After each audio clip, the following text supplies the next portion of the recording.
how about instead of the goal being a certain house at this age or whatever, these illusions that are kind of impressed upon us, I was like, how about my goal is like, in this many years, I want to feel this way. This is what I want to feel when I wake up. And like, how can I get there? Hello and welcome to the Dynamic Creative Podcast. I'm your host, Dylan DeMarcus, and this is a source of tools and inspiration for today's independent artists, with conversations to help activate, align, and achieve your thriving and meaningful creative path to effectively pierce through the noise and shine. Privileged to have on my guest today, who is an Arizona native and community organizer of the Southwest. She's developed a skill set of over 10 years of event facilitation, music festival production, promotion, and DJing. She serves the Southwest art and music community by creating opportunities for people to connect with one another through novel events and experiences. I can wholeheartedly say that she puts so much love and hard work into her endeavors and is a total gift to her community. Every time I get the slightest glance at seeing her or any of her posts with her writing, I jump to it and read it, as her shares are always so timely and relevant with her wisdom. And her personal fortitude and focus is currently towards developing her knowledge and certification for emotional therapeutic services. Molly spent her adolescent years volunteering with a suicide hotline for teenagers, as well as sitting with patients and their families through hospice programs in Arizona. So it's safe to say that she's been on the front lines and aims to use her passion and voice through both her communal roles and writings to relate at a core level to give further insight into integrating wholeness and authenticity, striving for further connection with our self-relationship, our community, and with the human experience as a whole. So without further ado, my guest, Molly Hyland. Thank you so much. Yeah. Thank you so much for the intro, Dylan. I'm sure. happy to be here. That's what's up. It's a pleasure and privilege to have you for sure. And how are things with you in your world? Things are good. More than ever, I keep telling myself and others one day at a time. And just really tapping into presence more than ever and getting through. Yeah, I'm right there with you for sure. And first off, I want to just wholeheartedly big you up for how much of a stand you are and how much of a stand you've been since knowing you for curating quality music events and just being the glue for like contemporary culture to thrive, because I personally live in the Bay and have spent a lot of time in Portland and LA, and it's easy to take the music scenes for granted when you've been in the mix there for a minute, because there's always something happening, and those are staples for a lot of dope music. And when you leave hotspots like that, you soon find how that scene isn't like that everywhere. For you to help instill the vibration that you curate and keep holding the torch of in the amazing neck of the woods of the Southwest that you reside in, basically makes me think of you that you're on like some superhero shit. So thank you for your service there. And with that said, like, why is curating community music events to you so important, and why is it needed? First, thank you. I think it takes one to know one. Lots of superheroes running around these days. For me, connecting is pretty much like the sole driving thing of anything I'm trying to do. And music is what pulled me out of my darkest places. It gave me the community that like I never had before. And I always traveled out to festivals, and when I was younger and I started getting into those scenes, it was amazing and it was exhilarating and beautiful, but it became a little bit of a short fuse because I felt like I was just always on the go. And just like you said, the Southwest is full of so many amazing creative people, as other places that maybe aren't hotspots. But I realized I needed to take what was inspiring me and like these gifts that those experiences gave me and bring them back home with me, and not have everything so be like bouncing from event to event, which is totally different as an attendee or participant than if you're out there and working. It almost, that reality check of when you come home becomes pretty searing. And yeah, and also just realizing like more sustainable practices with your health and things like your finances, your body, like everything, and how you could bring this home with you. And so it definitely was a challenge. I have such an amazing team of people. I have throughout the years worked with different people I may not work with now that I still have mad love for. And it's really cool. Phoenix is in such a renaissance culturally and creatively right now. And I've never lived somewhere where so many different kinds of genres and like ways of going about events, people like work together and really support each other and kind of crisscross. I think that having not just the party aspect and feeling like you need to spend all this money and this time to leave where you're at to go get itch that scratch, and really developing community here where, yeah, I can be in my like day job, or I can be going to school, or I can be a single mom, and I know I have a pulse and a heartbeat around me that I can tap into in a sustainable way. And it just takes some time to build, and I think we are in like the most beautiful time right now. And I have no doubt that whenever things down the line get back in swing, we're just going to be doing it better than ever. I don't doubt it at all. And I really admire that you're creating it from within rather than seeking that external source. And you can really apply that concept to anything in life. And then as far as currently, like for me, I've managed to stay for the most part like positive and productive in these last few weeks. There's always an occasional existential crisis, and there's melancholic tones of navigating everything and managing all of this bombardment of misinformation and uncertainty around us. And I'm curious, Molly, what type of things have you been doing to stay emotionally buoyant and centered during these strange times of isolation, and how has it, if at all, affected your ability to be creative and continue showing up with your music community and everything you're involved in? So I think it's just like you said, there's like those random moments where things get dark, and that's just the human experience in general. And what has happened to me is I've realized I've talked to so many of my friends in different creative platforms, going through a lot of the collective same things that I'm hearing. And really, for me, I think that it's less what I'm doing and more what I'm undoing. And really taking like this edge of, what if I don't capitalize perfectly on this time?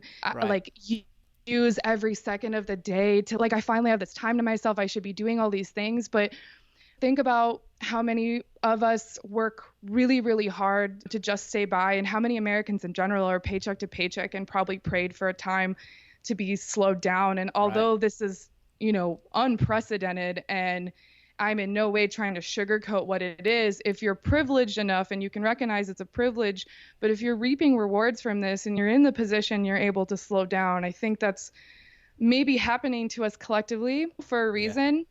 And like I like that term buoyant, like emotionally buoyant, like the way I've been able to ride out the lower waves and the harder days that I have is realizing like I haven't had this much time to myself and my own thoughts without my typical distractions ever.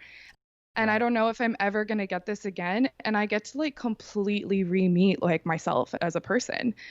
And also like with people I'm talking to, the really cool thing about what's happening too, and it's kind of scary at first, is a lot of creatives I know are doing a lot of stock and reflecting and realizing that maybe the platforms that they have been participating in have changed, or they don't serve them at all anymore. And they get to have this total rebirth, or just kind of sitting and realizing, what do I actually like to do? Like, do I need to keep doing this? Because it's like the whole world, like that, the rat race and like kind of the, like, I got to keep the momentum up is slowed, if not non-existent right now. Yeah, for sure. Yeah, the hamster wheel is definitely at a halt. And I'm glad you touched on that, because just surrendering to listening and receptivity and really tapping into source is really crucial, and one of the things that I've been leaning into more. And as creatives, like, we can't really thrive in a flow state if we're not tapped into listening, opposed to just being bombarded in the monkey mind and trying to be up on the next best trend with the next whatever thing is popping in social media. So I totally feel you on that receptivity and tapping in. And, I think for some of us, someone like me, like, it's a balance, because I can tend to reflect so deeply that you can lose presence. So, like, some of us fall on like either side of that. Same coin. So remembering simple pleasures and just stopping to smell the flowers, like, that's productive to me. Totally. Maybe we need to redefine and rework what we find to be productive. We can Right. be soulfully productive before, I mean, and you could be the most ambitious person ever, and that's awesome and respectable. Some of us are just here to integrate to simplicities, and that's also awesome and Yeah. respectable, you Yep. know. Most definitely. Yeah, we need to reframe what's good for sure. And another thing, like in our current cultural and dominated social media state that we're in my opinion, we've generated a lot of unhealthy learned behaviors and in like only going through the motions of said event with our presence being more often than not pretty vacant at times and Right. just to get the right dialed in perfectly cropped post and shit for the IG, and it's for these inauthentic fleeting likes and whatnot, and all of us are guilty of it to an extent.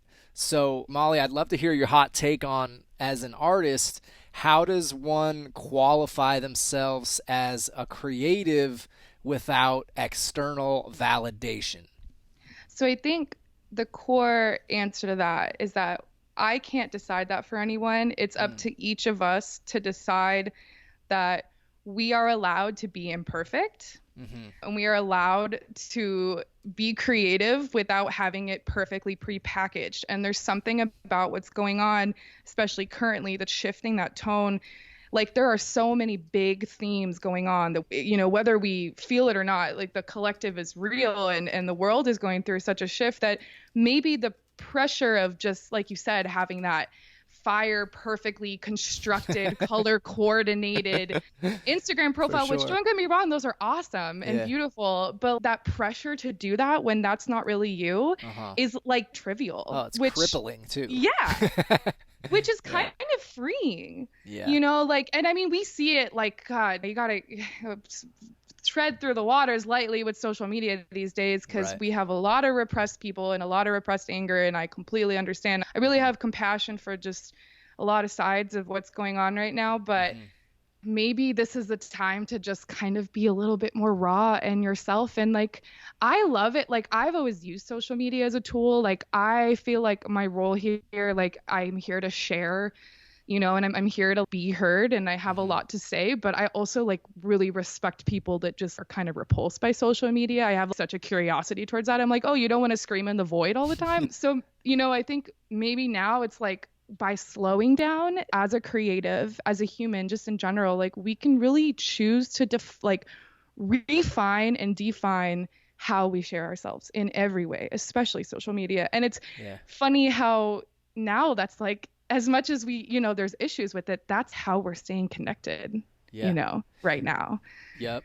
Yeah, and I guess to dovetail on the question too a little bit, to create without external validation seems like a enticing experiment on what would happen if I just painted a painting like in isolation for fun, just did it cathartically without any expectations. Like, what would that do? And like, just, Yeah, I mean, I definitely notice that with my DJing. Sometimes the focus is so much on like the reception of what I'm doing. mm-hmm, And I think that we constantly hear these useful, simplicities like, oh, we can't be so dependent on validation. But I also like challenge that because we're human and we have to stop demonizing that. And it's okay to feel like you want validation from certain people. It's just about going deeper and asking like how does that look like to me? It's this moment on Facebook like giving me really what I need. and I think it's also a crucial experiment too, because if you are doing that in a vacuum and you don't like it, then why are you doing it when you're in the spotlight to get that validation? So it's like a litmus test to see if you're Right. actually doing what your core wants you to be doing, in a sense. Yeah, absolutely. And I think that as creatives, that's going to ebb and flow too. Totally.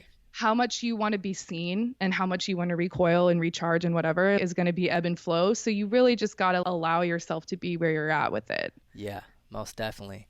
And I know you've had your own unique hurdles, I'm sure, with your history that you've had to fight through as well to show up as you are today. And we all tend to have a core wound or a lot of core wounds. And most people that have those tend to end up as creatives. And yet the energy I sense in you is that you hold yourself in a really like strong and liberated, eager to be of service type of way. And I'm curious how you've honored your trauma and channeled it into your own personal craft and creative expression. Firstly, we have to define what trauma is. Like we hear these words thrown around a lot that Mm-hmm. sometimes we forget to even remind ourselves what they mean, right? Mm-hmm. And I've had friends that are like, "Oh, I don't have any trauma." Well, upon the further conversation, like it's just because of like the semantics of the weight that word carries for them. Mm-hmm. And I think I want to try to de-vilify the word trauma because Mm-hmm. it's inherent. It's part of Yep. trauma is just taking us out of our equilibrium of safety and security, and it puts us into like our fight or flight mode. And the thing is, Yeah. when we're in that, a lot of creative juices are there. So kind of what happened with me is like throughout life, like I went through crippling anxiety and depression pretty much into my young adolescence, and music was like the heartbeat throughout that whole experience that Mm-hmm. kept me sane and kept me here. And I further started to realize that, that state, that fight or flight that I like was perpetually in, because it Mm-hmm. takes a lot of work and growth for us to unlearn those mechanisms, came from connection. Mm-hmm. And my way of connecting is sharing and articulating these exact kind of topics because for some reason they just fly out of me faster than I can even really think about them. Uh-huh. And then maybe for some of us it's music, or maybe for some of us it's just the way we cook. I also have a lot of, good friends that kind of touch in that are outside of like the circles that I work with, and they're like, "Well, I'm not an artist," and it's but art is everything is art when you're looking at it that way. Yeah. Like even the way you talk to people and even the way you have your daily routine can be so brimming with creativity and fulfill Yep. you. And that goes back to what you said before about you don't always need external validation for it. Mm-hmm. So I started to realize like I want to be of service in this way, and it's going to happen to me either way. I want to probe to understand like the human condition and maybe give insights, but it's like no one's an expert at this stuff, just like no one's perfect in their creative craft. Mm-hmm. And that's the beauty, is that your work and who you are, the more that you find a raw, authenticity with it, is not necessarily going to be for everybody. Yeah. But when it does resonate, the people that resonate with you will feel it fully. Yeah. And I think that's the battle we have as creatives and as humans trying to emotionally connect in general, is we naturally try to kind of water ourselves down or soften some of our edges because, we want to connect and we want to feel worthy of that and we want to be seen. Mm-hmm. And I realized that with psychological services and the stuff that I'm trying to go further into and learn more Mm-hmm. about and be of service with, is that people need so much less advice and just to be witnessed. And I Mm-hmm. think that is the key for creatives too, Mm-hmm. you know? Yeah. Yeah, 100%. Just being able to be seen and know that you're whole, complete, and perfect, and that whatever your creative output is perfectly what it is in and of itself. And when we play the comparison game, that's when we fall from grace, right? The only person like we Yes, can really huge. compare ourselves to is like us the day before. And the second we Yes. start going on social media and seeing Michael Jordan's jump shot when you're in the junior varsity, like it doesn't feel good. So like Yes. just being No, and that's so key. That's hmm so key. I think that too, like we forget how much the comparison thing is at play in so many layers. Like even with therapeutic platforms, what works for somebody else may not work for you. totally. And we don't have to be comparing like the rate of growth, or like different meditation might work for someone and then it might frustrate somebody, and that's hmm okay. Yeah. Everyone has their different outlets. Yeah. And I love that you also touched on just the fact that everything you inherently do, from your even seemingly arbitrary things like brushing your teeth or like the way you walk or your morning routine, is in and of itself completely creative. And Yes. it's heartbreaking when I see so many people give themselves self-inflicted losses of power by saying they're not creative just because they're not oil painting or like Right. producing banger EDM tracks. I was like, Right. yo, Yeah. everything you do is a masterpiece. Your whole life is a masterpiece of creativity. So I'm Right. definitely a stand for reminding people that. Yeah, and I think the times that we allow ourselves to like not have it figured out and Yeah. like not have this personal bio like ready for the world of these are Uh-huh. the things I do. That's when the new platforms come to you. Totally. Like all of a sudden I have friends that are like, holy shit, I know how to cook. This is Yeah. awesome. Like it's a whole new thing to discover. Yeah, for sure. Another like common thing that really breaks my heart to see is when someone just really over identifies with their pain to the point where it can also really just get in the way of their creativity, get in the way of their freedom, get in the way of their liberation to reaching their potential. Yes. And one of my favorite things that you mentioned in one of our previous conversations that I loved was how to decode from the shame body and ground in a sustainable place. And I love that. Can you speak a little bit more on that? Yeah, I would love to. Pretty much the main tool that's going to heal us from trauma is it comes from connection. Uh-huh. And something that like I struggled with when I was like embarking on this was like you said, over identifying with the dark parts of myself. Right. The overall thing is that when you're here to connect and you have that realization of life is temporary, we're all going to the same place, like we're all returning home either way. Mm-hmm. Your pain is temporary. And for me to further be able to connect, like for you to help someone with their garden, like you have to tend to yours first. And like, how could I continue in a way that was sustainable if I was just over romanticizing and wallowing? Mm-hmm. So it's tricky. I don't think there's any perfect way because I think the way that we heal is facing things. That's why the way we connect is being vulnerable. And for Yeah. being vulnerable with someone else, you have to be honest with yourself first. Yeah. But we don't want to sit in that place. Just like we also have to realize that the way we connect with our relationships, whether it's business or family or lovers or friends, you start to notice that each person has a role. Like I have friends that I can come to with the darkest stuff. Like usually I'm that kind of friend. You know what I mean? They're equipped to deal with it. That's what gives them empowerment, is being of service in that way. I have other friends that they don't want to hear it because it's too triggering for them. So Right. as you start to be more vulnerable in your connections and you're able to communicate your boundaries, like, hey, I want to support you and I want to hear you out, but maybe let's take the day not to talk about it, or let's do this. And you start to realize how you can be supportive within your connections and who to go to. Yeah. Because in the beginning, I would just spill my guts to, my close friends, and sometimes it becomes a weight on them. Mm-hmm. And all that takes is for us to just be from the heart with each other. Like, Mm-hmm. hey, I hear you, I love you. Like, maybe I'll be in a better place to listen to this another time or something like that. Yeah.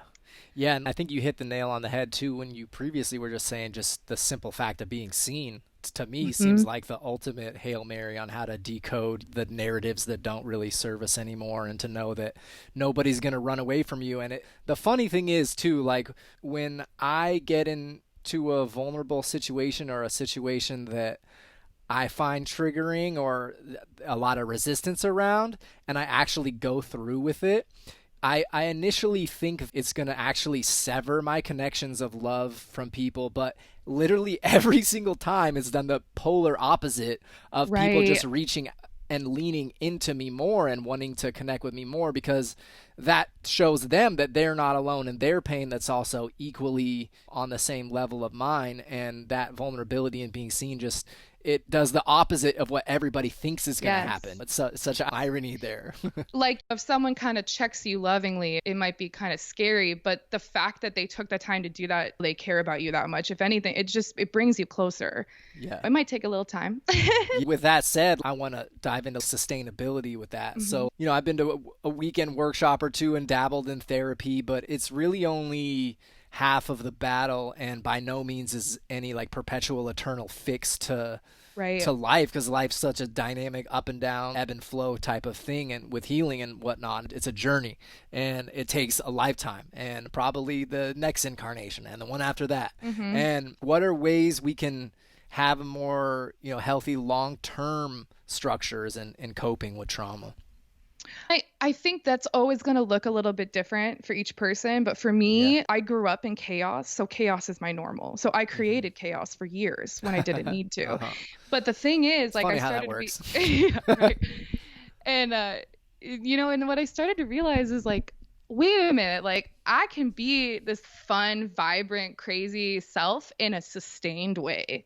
Uh-huh. And I can tap into that childlike place and make it sustainable. So I think the first step for each person, because I can't tell other people what that is for them, but the first step I think is realizing getting really clear on what are your values. Like, I had a really great mentor one time tell me to sit down and write like a list of these are the things that like I need. It was actually towards romantic partners, but I think you can apply this to life in general. Hmm. This is a list of like things that I need. And here's a list of things I like, but I don't need. And then here's a list of stuff I don't like, but I can tolerate. And then here's a list of what I absolutely don't tolerate. And it was Mm. like so wild because I think your best teachers are empowering you to find your answers. I don't Sure. have answers, Yeah. but when I looked at my list, I was like, girl, you've been letting so much bullshit slide in your life. Like, okay, if this is who you are on paper, why can't you get real with yourself and implement it? And, I still slip up. And I think that list will change. Like, you can constantly update it. But I think the Hmm. problem is that when we're going through life, we're triggered, or like when we're emotionally reactive, that's such a raw state. And if we're not clear on our values or how we want like our life to look, like I love spontaneity. I hate routine. I do.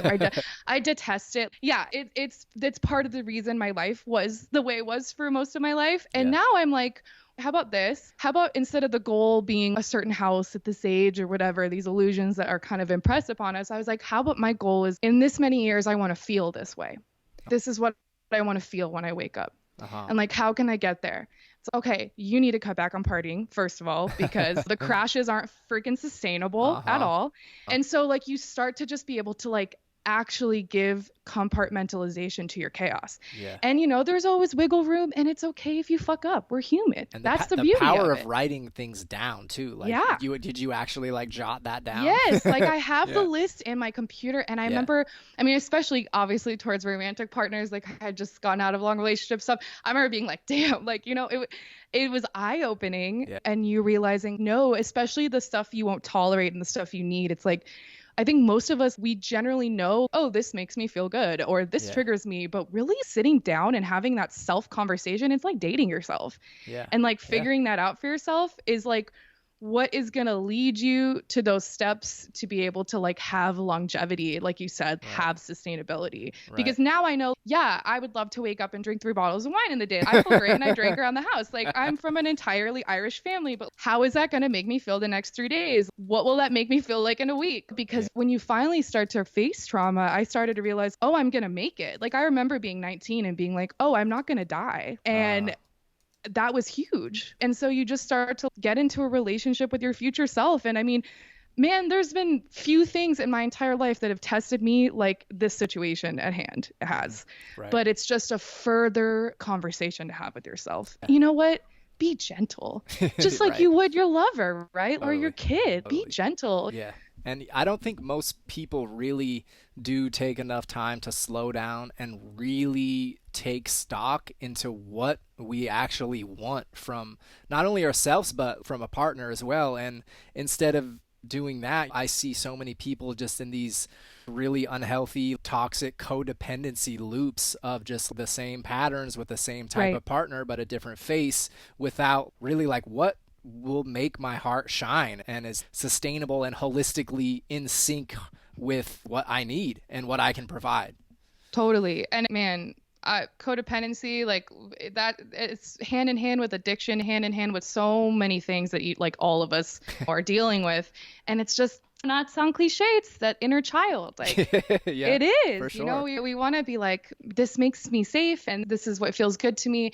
And then when you make those lists, that's like where that higher sense comes in. That's Yeah. where like your higher level comes in and you're having that conversation between like multifaceted parts of you. Sure. And like you said, when you're able to write something down, you're further enforcing it. When you say it out loud to yourself, you're further enforcing it. 100%. And since we're kind of on that topic, months ago, I remember you shared something along the lines of millennial love languages, which I find to be super interesting topic, honestly. And it got me thinking to just how like hilariously blatant different contemporary love languages have evolved Mm-hmm. into from even just like a generation ago. It's so diametrically opposed to what traditional values and structures of dating was with our parents, let alone our freaking like grandparents. And the ways of interacting are just so different. So Right. I'm curious, if you had to say, what would you consider these contemporary millennial love languages are these days? So I think probably the main like core level of it is like we just said, first get real about what's like what you need in love languages and then communicate that to your partner and you'll start to find there's some funny things. Uh Like for me, it was probably the status I made like knowing when to put your fucking phone down, huh. like knowing when Facts. to yeah, we talked about this on the phone that one time. Like I try my hardest, and this depends on all of our lifestyles. There's ways you can implement this in different ways. I really like social media. I stay connected to people, but I try to give myself like a full day that I leave that shit off. Mm-hmm. I just Oh leave it man. off. And everyone's a little different. Like we said before, like there's no reason to cast eye of judgment at different relationships and how people go about yours, but if we're out at a nice dinner, like we're setting the tone for Right. a date or like romance or something. You Yeah. don't have to touch your phone every fucking 5 minutes. Yep. Like Preach. or something like that. Another important thing for me is like, and this, this jealousy is just a human thing, and some of us deal with it and some of us don't as much. But I think it's super important to break ourselves out of these like weird, archaic, like gender. Like your boyfriend should be allowed to have girlfriends, like friends that are Mm-hmm. girls, like that's Uh-huh. so important to me. I feel like the times I've dated people in the past that didn't have a lot of that were always like where stuff like crash and burn the most. Yeah, they want to just keep you So in a corral, and it's just yeah, it's always like, oh, I like you for these reasons, but now you're up on this pedestal, so you do what I want kind of thing, right. But Yeah, fuck that. um, yeah, it's really funny. It's like you said, things are changing so fast, especially now. I'm not like virtually dating, but I wonder what that's like for people now. That's a whole other thing. Like, chatting during quarantine. Like, Yeah, who knows? emojis. Emoji is the Right. love language, really. Yeah, right. Like you can really actually communicate quite a lot with a line of emojis. It's a I trip. I think they have little novellas that are like that in Japan. Wow. That are all that are all like emoji Yeah. based. Another buzzword I see these days, I feel, is authenticity, and rightfully so, because in our digital landscape, it's super saturated, and it's gotten to a point where it's turned into what I think you were mentioning earlier, like the hive mind. And would you say social media being a hive mind is an accurate assessment? And if so, how do we mitigate that to staying authentic within the hive mind? Totally agree it's a hive mind, especially now more than ever that we're relying on it so much. I mean, people having to like Zoom with their loved ones to see them Uh and huh. whatever, Yeah. I absolutely. Um, we're also seeing, like I said before, and we need to recognize like even the life I lived is very privileged. Like the start of all of Hmm. what is going on right now is not the start of corruption and is not the start of oppression. And we've had a building in our society of repression, like repressed anger. And when I first got into like festivals that are a little bit more geared towards consciousness, like I liked a lot of it and it helped me a lot. And then I started to kind of get angry about it because I didn't like the way it started getting commodified. You Right. start hearing these empty phrases of like, well, everything you think you attract, or if I like give any energy to negativity, then you become negativity. That's such fucking bullshit to me. I think authenticity is embodying like everything, and your anger and fear are sacred. And it's Yeah. okay to have anger and fear. And I think because we don't have these outlets properly, you see it plastered all over Facebook. Like I said before, it's Yeah. like the void. Like I need to be heard. Like I need an outlet to get this out. So when you Yeah. say navigating, there's landmines on social media right now, probably more than ever, right? Emotional landmines. But the unfollow button is great. Like the Yeah. unfriend button, even Yeah. you get to dictate and you get to like ruthlessly edit how you want to interact on there. And Right. I let myself get pushed a little bit. And when I was younger, I was like very outspoken on there. And I Uh huh. started to be like, okay, this is like upsetting me like too much. Right. This doesn't need to happen. Like this is like a drain. And I'm also really appreciative because things I've seen on social media that were really raw helped me find my voice in that way. Uh huh. So I guess for me to be authentic in there, like I always find it really hilarious the way people will like share on a social public platform, which is inherently inviting public response, and then be very angry Right, right. that they're not being agreed with. So I Right. think everyone just needs to remind themselves of what these tools actually are. Yeah. You're like posting publicly, Right. they're not private chats. And then just kind of go from there. Like you could have a friend that you love to death. That's why the unfollow button's great. You could have a Uh-huh. friend of years you love and you're like, dude, I cannot freaking watch these political rants and these conspiracy theories anymore. I don't want to deal, like whatever. Unfollow. Yeah. Still all love. I'm gonna stand for that too, just because when you hit unfollow, it doesn't mean that you stop loving or caring for your No. friend. It's just there's a certain point when our friends, no matter how much we love them, there's a certain threshold and boundary that they might inadvertently continually cross. And if it's not vibing with us, we have every right to guilt-free hit that unfollow button, because our little orbit of our world is a sacred, delicate place, and if we keep allowing all that negativity in there, then the garden quickly becomes a dumpster, you know? Absolutely. I mean, there's people I fuck with that are blocked. They know why they're blocked. It's all love. Yeah, It's for respect. sure. Like we can still have a real working relationship Yep. and you don't got to see my face. But that's the thing. It's also kind of like check your entitlement Right, to right, like right. what we're like seeing. I love putting myself out there in the ways that I do, but like I can delete it anytime I want. This is not for you guys, you Right. know? With that said, when you're on your socials, why is it important for you to share so vulnerably the way you do on all your channels?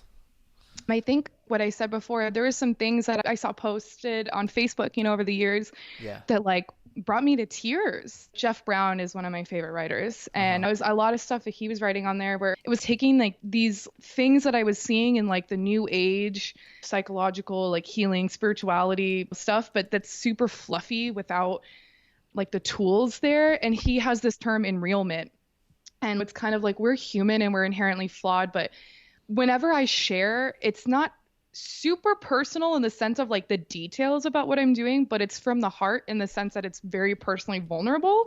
Hmm. And I promise you, the thing that absolutely connects every single human on the planet is our humanness. No matter Hmm. who you are going through guilt, you're going through shame. People have fear.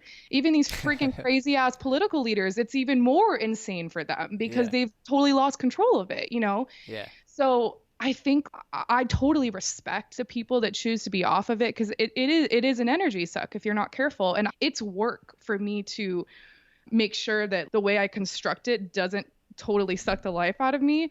But man, it's so funny. Like I will have kids I went to third grade with that I like forget are on my Facebook hit me up and be like, you have no idea this random thing you posted 3 years ago like saved my life. Our words of encouragement and our kindness is free. Yeah. Yeah. It's free. Even if you don't want to get poetic about it, you have no idea like whose ears that could fall on. Hmm. I mean, think about all the times it's helped you. Or Yeah. you just saw a stranger explain something in a way that you're like, "Oh, I thought I was the only one that like felt that way." Yeah. And it totally makes us less isolated. Yeah, and it is such a easy thing to do in the sense of like Free. it's so yeah, and but yet still so many people are so stingy with acknowledgement. And when I get, Right. spontaneously acknowledged in a serendipitous moment, that will change the entire trajectory of my day. You know what I mean? Totally. So we got to be frivolous with the acknowledgement doling out Yeah, like and I mean, and I think for some people they don't want to.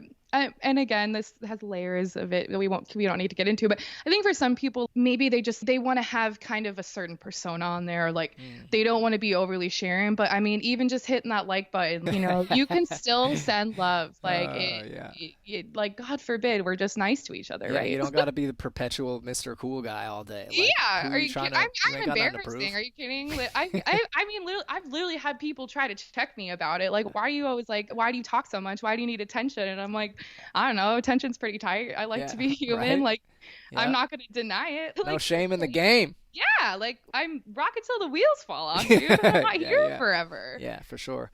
And high fives on learning and leaning into trying to stay fluent in the emotional work. And I think naturally the rate of humans has evolved to an extent reflected in like the Maslow's hierarchy of needs, where Yes. first and foremost our needs are as physiological air, water, followed by safety, love, esteem, and ultimately the pinnacle there of self-actualization. And as cavemen, obviously we're chilling at the bottom, but we've came to a point as a civilization where we have all of the basic necessities and the infrastructure to survive.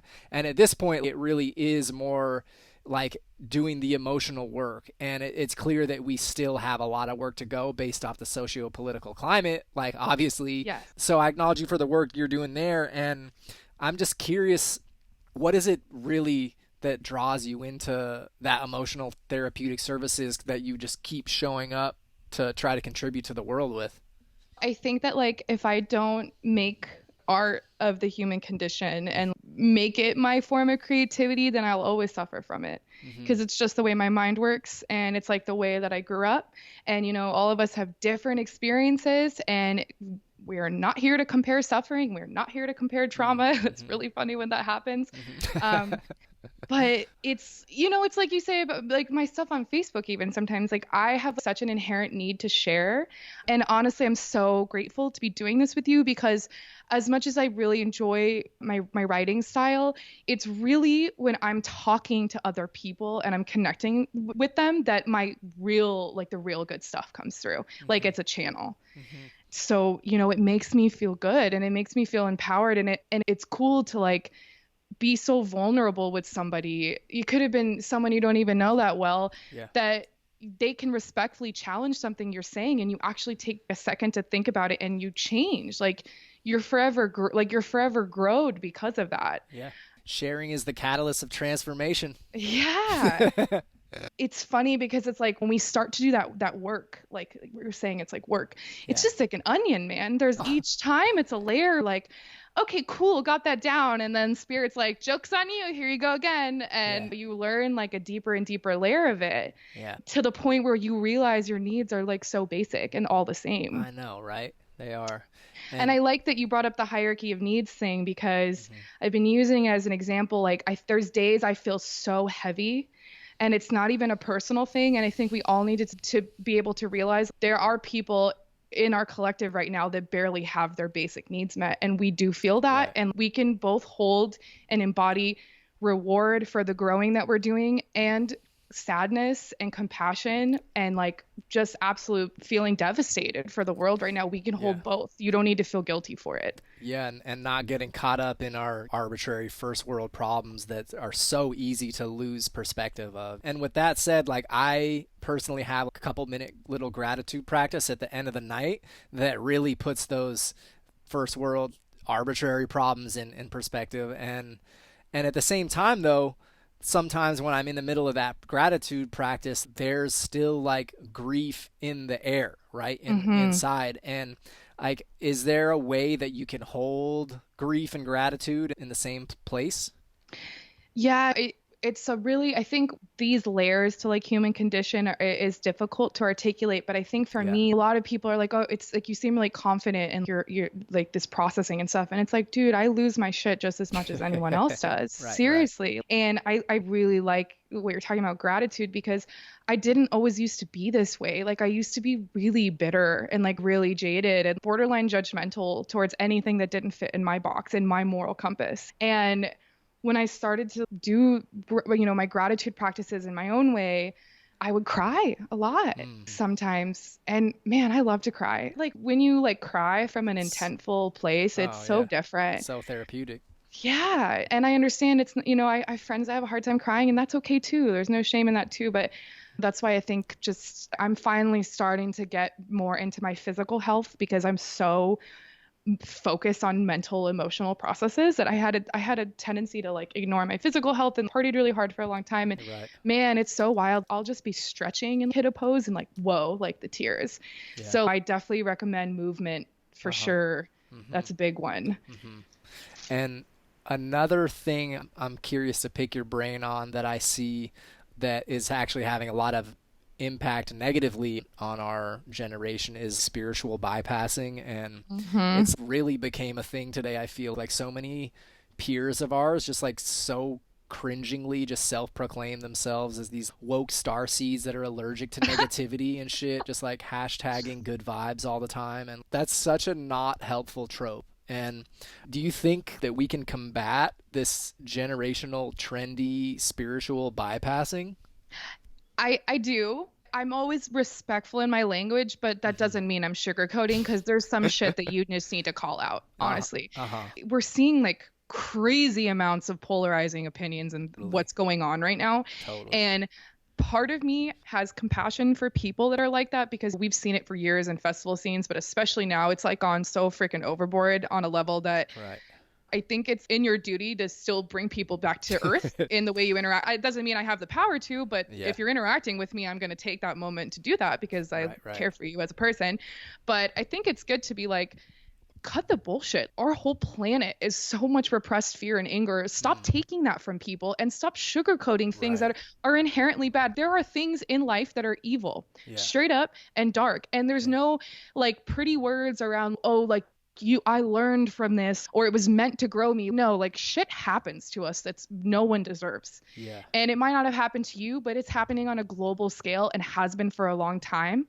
Yeah. And I think like you can be fierce but still respectful. And I mean, I'm not always perfect at it, but we don't always have to be soft in interacting with people like that because especially things like anger, like it needs to get released or this is where we're at now, the Yeah. state of the Or it world. just And if creates disease in your body. right. And if honestly, if you're privileged enough to be speaking in those terms, oh, we're like star seeds and this is evolving the planet and this Yeah. is meant to be and all this stuff. It's like you are so lucky to be living in such a privileged existence that your survival tactics aren't even kicked in because most of the world that's not the case. Mm-hmm. Outside of that, I think that we all have different degrees in which we interact socially, but I do think that we can respectfully challenge each other. I don't think Facebook is necessarily the greatest place to do it all the time Yeah. because that's the problem with us too. Like people pop off at the mouth and they're just hiding behind the screen and you need to see people's eyes. Like you need to Uh-huh. feel their energy and you need to Uh-huh. like remember that they're a human. And I guarantee those conversations like go a little bit differently, but we can fully embody humanness. Like we can Yeah. allow ourselves to be human and that's all the beauty and all the suffering and it's all of it. And when you're so much in denial of processing your own suffering and like bad feelings that you're clinging to this idea that like aliens and we're mutants from some other dimension. Like we no offense, but even in branding, think about it. Everyone's like some alien princess, mermaid, goddess. And I think it's super cool to have these like archetypes and stuff. Like I'm all about that. But when you over identify and cling to that, why is it so horrible to say like you're human? Yeah. For sure. Dude bro just needs to get vulnerable with his shadow and the world will be a much better place. And spirit has a way of checking us all. Hmm. Just people say, give it up to God, give it up to Yeah, you can only whatever you want avoid to it call for it. you can only avoid it for so long until you're gonna get bitch slapped by source energy. Yeah, and I think that we're those people naturally, especially when they're old friends or whatever, like that will naturally gravitate away from you when you're not that way. It just things have a way of working out. Yeah, for sure. One of the last things I wanted to dive in with you was phones. I know in our contemporary society of technology, there's like such a driving wedge between us and nature and our just inherent selves and our ability to be receptive. And Right. it seems like we've obviously really forgotten that. And I know from speaking with you that you honor that to an extent. You allow yourself to you allow your phone to just turn off once a week. And I admire you for that, as that's surprisingly like really hard for a lot of people. So I'm just wondering how that ritual kind of came into play and what the impacts of that are in your life. I mean, in total honesty, that was something that came into my world in kind of a Uh-huh. funny way. It was when I was partying a lot, like way too much when I was younger. Uh-huh. And usually I'd hit this like point of you're like feeling like shit and your phone's dead Yeah. and you're realizing all these things and I'm having like multiple existential crises, Yeah. you know, whatever. And I remember being like, I don't have to turn my phone on right now. Like I can disappear from the world Right. and I can escape. And it was my only way of bouncing back. And granted, Uh-huh. not doing that as much anymore. Cheers to growth. Uh-huh. But I think this reality is hard. It is Yeah, like for you sure. you don't gotta fucking sugarcoat this shit, Yeah, okay? yeah. Like it is like if being a human was a class, it's like PhD doctorate level shit. Like For this is sure. not kindergarten, right? So being a person that loved to escape and loved to just blow my whole life up and move to another state randomly when I was younger, Yeah. I started to be like, I can still carry that energy. I can escape by turning my phone off, and I can escape by deleting my stuff. And I had a friend recently make a move during all this, which sucks. Like, shouts to people that are moving or going through breakups or like these normal things that are heavy, and then you're having to deal with quarantining, and it's a whole other level of isolation and whatever. Yeah. Shouts to them, and he was telling me like, I felt this need to do this social media cleanse, but now I'm out here and it's like the only way I'm connected, and I feel guilt with it. And I'm like, I just think that all of us need to stop with the guilt thing. Like, maybe other people, like, they can go and delete all their socials for like months and it's awesome, and they come back with a cute picture of a flower and it's everything's like, it just looks so great. But maybe that's not for you. And someone like me, I really like honor the way I connect through those things. So maybe you can schedule it in differently for yourself. Like, you have to take a day or maybe just a couple hours, or maybe from this time to this time, I'm going to set aside this time for myself to like unplug. And I love how you told me that you said you don't allow electronics in your bedroom. Correct. Awesome. I'm totally going to copy you now. Like, what a great idea. Yeah. Yeah. So instead of restricting yourself, instead of like, it's always the shame thing, right? Instead of, oh, I should be doing this, like, how about we look at it like it's a treat? Like, oh, my phone is such a treat. Like, these things are such a treat for me. Like, I'm going to set aside time to just give it a rest, and like kind of just redefining like the semantics of the way we do this.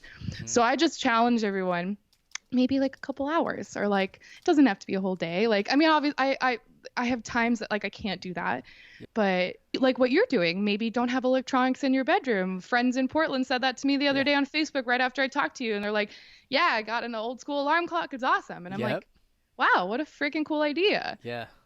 Yeah, our ancestors still were able to figure out how to live their lives without all these techie gadgets everywhere. So it's possible. Totally. And we just gotta be real with ourselves, because things are not how they were. Like, modern medicine developed, technology developed, it's not going anywhere, and it's keeping us connected. But I think we have to remember we own these things. Yeah.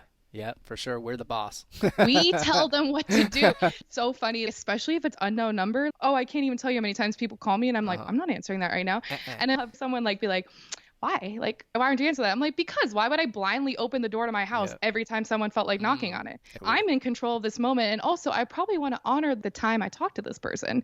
So I don't want to be mindlessly on the phone like, yeah, cool. Yeah, for sure. Facts. I feel you. I'm right there with you. Well, Molly, I can't thank you enough for just taking the time to chop it up with me tonight and share with us your wisdom and the rad stuff you're up to. And I really just enjoy your take on just humanness and emotional work and your contributions and commitment to getting fluent in that world, as well as all of your contributions with music and your community. I appreciate you. Thank you so much for having me. This has been awesome, and we're so grateful. You are such a beautiful host, and this has been such a great platform. I appreciate that. Well, you're up to some amazing shit, and thanks again for coming through, and I wish you the best. Thank you, Dylan. You as well.